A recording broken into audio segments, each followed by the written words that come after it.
Hello everyone, welcome to my channel. I hope everyone is having a wonderful day. Before starting the video, please go ahead and hit the subscribe button and give this video a like up. Is hip replacement cobalt poisoning / metallosis real? General Hospital just set the stage to let Heather off the hook for all those murders. Heather has never been what we call stable on General Hospital. Longtime viewers know that well.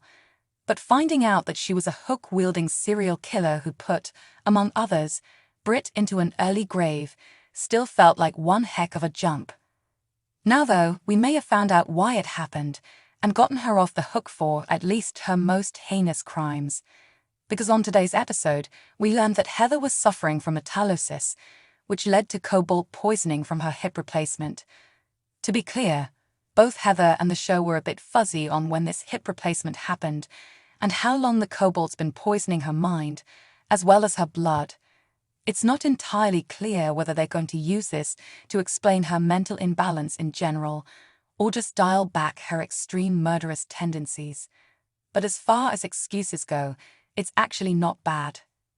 Despite its odd-sounding name, metallosis is, indeed, a real condition, often caused by metal joint replacements rubbing against each other and releasing metals into the bloodstream.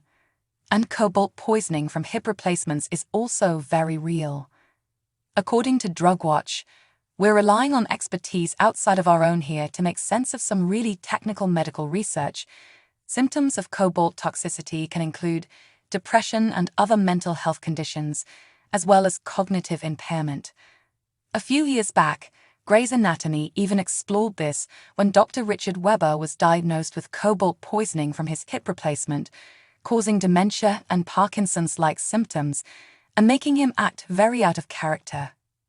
With that said, there's no word on whether it can make you a serial killer, but we'll allow it if that's the explanation. Heather's never been well balanced, so it wouldn't be a stretch to say that piling onto her mental problems could have pushed her to some dark extremes. On top of that, we got a surprisingly touching talk between Heather and Laura. That kind of beautifully addressed the sometimes disjointed nature of soap opera characters. While Heather was coming to terms with her diagnosis, Laura stepped in. "If it makes you feel any better," she admitted, "I feel like I've lived a few different lives. And sometimes I can't always connect the dots between them." "It's so random," Heather marveled. "It's just so disjointed. Sometimes I feel I'm in free fall." And that gets right to the heart of how different writers can put different spins on characters, resulting in some major jumps sometime. And with the new General Hospital writers' material beginning to air, it sounds like that might be what's happening right now. Except, instead of another disjointed jump, they're trying to get things back to how they were. Heather signed off on surgery to have the replacement removed. And while there are risks, once it's out and the cobalt poisoning stops, people can return to their healthy, normal selves.